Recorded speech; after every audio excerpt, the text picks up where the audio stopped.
Okay, the Artemis Fowl movie just premiered today, the year of our Lord 2020, June the 12th, on Disney Plus. It's been in development hell for something like 20 years. It's actually been in development so long that when it was first being announced that, yeah, they're planning on making a movie, it was actually rumored that Tom Felton might play Artemis Fowl, and that dude is in his 30s now.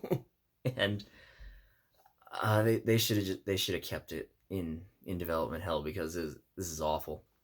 Like if we had seen the last trailer, then you know that okay, yeah, it's gonna be a crappy adaptation of the book. It's not gonna follow the story very well. It's not gonna capture the spirit well. I think we already know that going in. But what really shocked me is just how much it fails as a movie. Like not even just it's a bad movie, not even just it's a generic movie, but like it's so poorly put together, so poorly executed, and just so well just really bad. Like it feels almost like they filmed four or five different movies and then slammed them together in editing, so you wind up with this weird mess and a movie that just is has no focus and has no idea what it wants to be or what it's trying to do or who the characters are.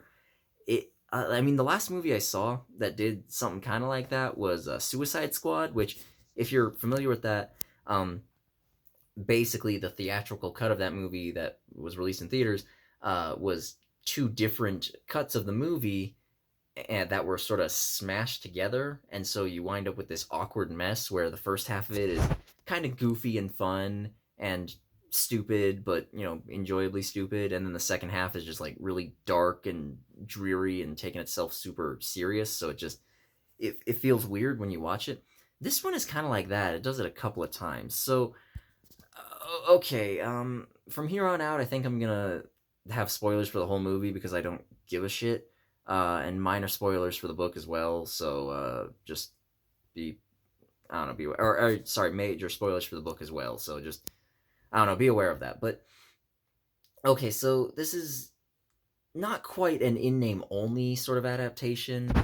Uh, it does have a lot of elements from the books, mostly the first one, but they do bring in a few little bits from the second book as well. And, well, how do I even put this? Like, they just take random scenes from the books and sort of insert them into this new story that the movie is trying to tell.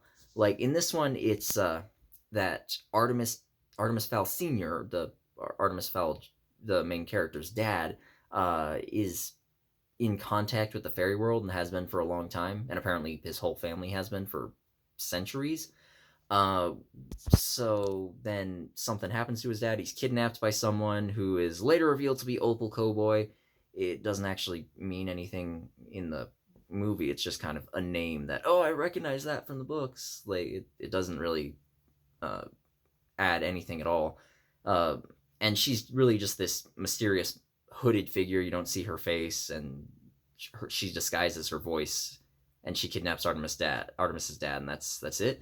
But anyways, yeah, Artemis's dad has been in contact with the fairy world, and then he goes missing because Opal kidnapped him, and she's demanding this artifact called the Aculus, which they don't explain exactly what it is. It's some sort of magical MacGuffin, which when a fairy has it, they can use its power to do stuff. And it's never really explained exactly what it can do. It can teleport people, we know that much, and I think it can raise the dead. I I'm I'm not sure. It's not really clear because at one point Artemis's dad, I think he dies, and then it brings him back, or maybe it was just it transported him to safety when he was right on the verge of death. And it's not clear. It's not explained at all. And in fact, none of the fairies' magic is explained in a satisfying way. Like they show Holly try to use the mesmer once on Artemis, but that's when he has the reflective glasses. So it's like if you can't pick up on it, then you don't realize like that's what she's trying to do. And it can heal people, but they don't really show or explain anything interesting beyond that. So this whole hidden magical world doesn't seem all that magical. And for that matter, when we're first introduced to it, okay, so this whole movie, whenever it introduces like a new plot point or new plot element or story moment or something, it really feels like it's just going through the motions. It feels like it's just generic. Okay, kid gets introduced to magical fantasy world or hidden magical world, and then saves everything. He saves the day. And well, okay, so in the trailer you see that scene where Butler takes Artemis to like a hidden chamber in their house, and it has like all the fairy books and stuff that his father had acquired over the years. And even that scene just goes by so quick. It's like the filmmakers are saying, yeah, you already know exactly what this is. Hidden world, fairies are real, woo, now let's go save his dad. And they don't spend any time on Artemis going, wait, what? This is real? That's crazy. And they don't spend any time with like showing any sort of wonder or like, wow, magic is real. That's kind of cool, but also kind of scary. Like, it just, he goes down there, fairies are real, and then immediately just takes it and goes, oh, okay, and then goes to find his dad. So, and that's not the only plot point that does that. It's most of the major story beats in this just happen way too quick and with no feeling behind them. So it's impossible to get invested even just on the base level of, okay, this is a movie which has nothing to do with those books that I loved as a kid. So it's immensely frustrating because the thing is, had they just done, excuse me, had they put any real effort into that and spent the proper amount of time on those story beats, I think this could have been an okay movie on its own, but they don't. And sorry, for a second I forgot that I can't really edit this on my phone, so I paused for a sec the way I normally do, and thinking I was gonna cut whatever. And yeah, like I said, it feels like they smashed a couple of different storylines together. Like there's the one with Artemis kidnapping Holly, and then there's the one where he's trying to find the Aculus to save his dad, and then there's one where the Lep is trying to save Holly, but they're also looking for the Aculus because it's gone missing and they don't know where it is.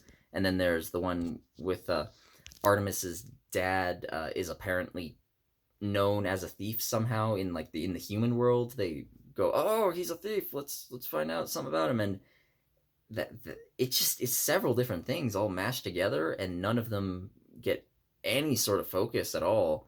So it's this muddled mess.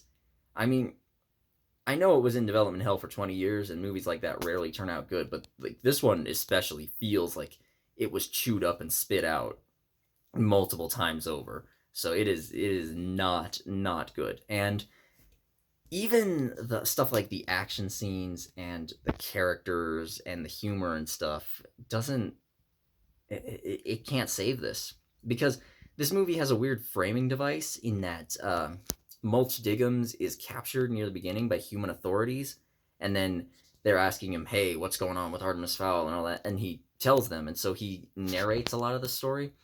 And at a few points it feels like they're trying to give the narration a feel like the narration from the books, where they're adding in they're adding in that weird dry sense of humor, which there's exactly one line where that works, and that's where it's introducing Butler, and Mulch says something like he's trained 10 years in martial arts in Kyoto, and 7 years in weapons training in Moscow, and 6 years of strength training at the Gold's Gym in Venice Beach, California. And I was like, that got a chuckle out of me. But other than that, it's mostly just Mulch telling the audience, Artemis Fowl is so smart. He's so smart and amazing and so smart. You shouldn't mess with him because he's so smart.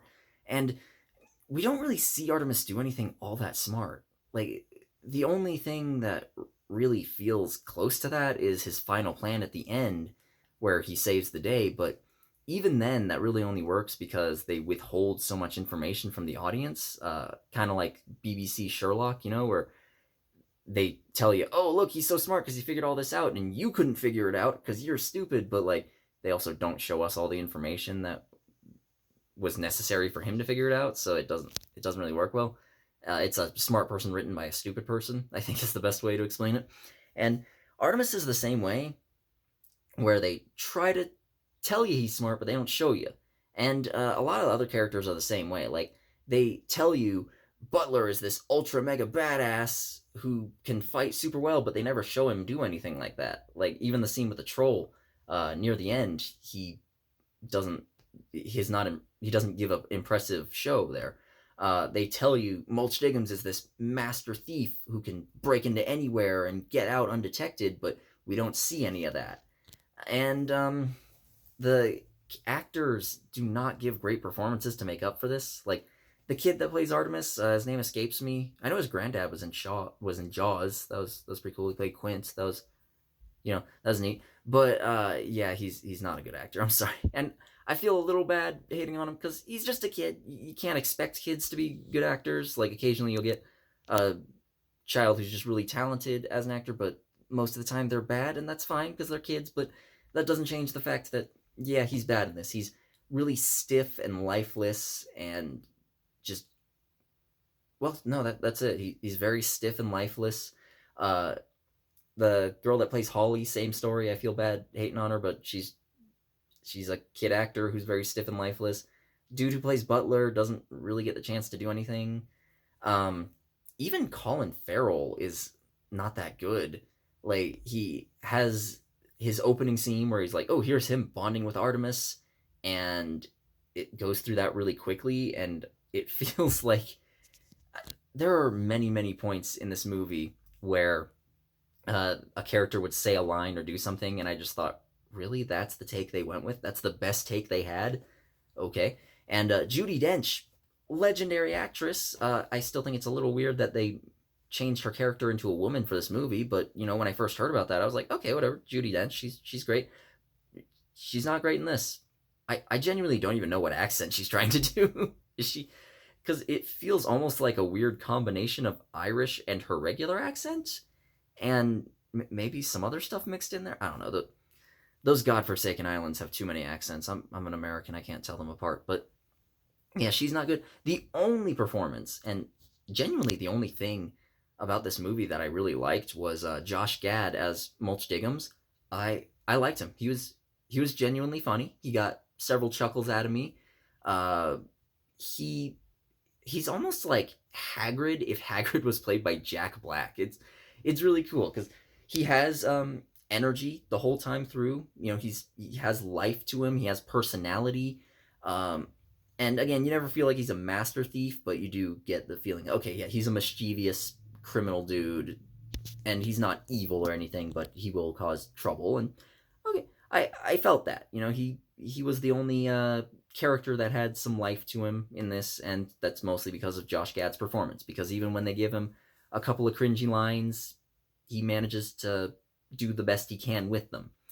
And other than that, just the worst thing about this movie is how it's constantly trying to tell you how cool everything is. Like, it'll show you, look, here's Artemis surfing. Isn't he cool? And here's Artemis skateboarding. Isn't he cool? And here's Holly getting shot out of a volcano and then jumping out of a pod and falling for a while before her wings pop out. Isn't she cool? And it's like, it feels as though if it shows you all these visuals, all these moments which sound kind of cool on paper, that you'll just be impressed. And I just wasn't. I really wasn't. Like, even if you look at this just as a kids movie, I don't know how absorbed in this kids are gonna be. Like, maybe they'll enjoy it fine, but yeah, like, I don't see them being super into it, because even the scenes, like, they take the scene from the Arctic incident where Artemis is talking to his therapist, and he's kind of outsmarting the dude at first, and it's one of those scenes that's meant to show off, like, oh, Artemis is really smart, but he's also a little asshole. And they take a lot of lines directly from the book, but there's just no feeling behind them. and they zoom through the scene really fast. It feels almost like it was supposed to be twice as long, and then they cut it down in editing. I'm not sure. And then they have that bit where the therapist asks him, "Okay, who's somebody that you respect, that you actually know?" And Artemis isn't able to answer. He just leaves, and then they never followed that up because in the books, at the end, to show how Artemis has grown, the therapist asks him again, "So who's someone that you respect that you actually know?" And it cuts off before it answers, but like, okay, people like Butler and Hawley and Julius Root and all them. Whereas in the movie, they never have that bookend. It ends with he gets his dad back, and then him and Mulch and Hawley are gonna go after Opal Cowboy because sequel baiting, and well, that's it. It's like, yeah, aren't we cool? And also, another huge insult is just that Artemis calls himself a criminal mastermind at the end, and I genuinely can't even remember. Did he even break any laws in this movie? Oh, all right, kidnapping. Yeah, that's illegal. Okay, kidnapping. He kidnapped someone, so he is a criminal. But criminal mastermind, no, he's not. So fans of Artemis Fowl, the books, you're gonna hate this. Okay, I'll just say that right now. You're gonna hate this. Fans of movies in general, I don't see you liking this. It's not even like so bad it's good. There aren't even any good action scenes. Like the troll coming through at the end isn't very good. There's a scene where like Butler is fighting some fairies, which isn't very good.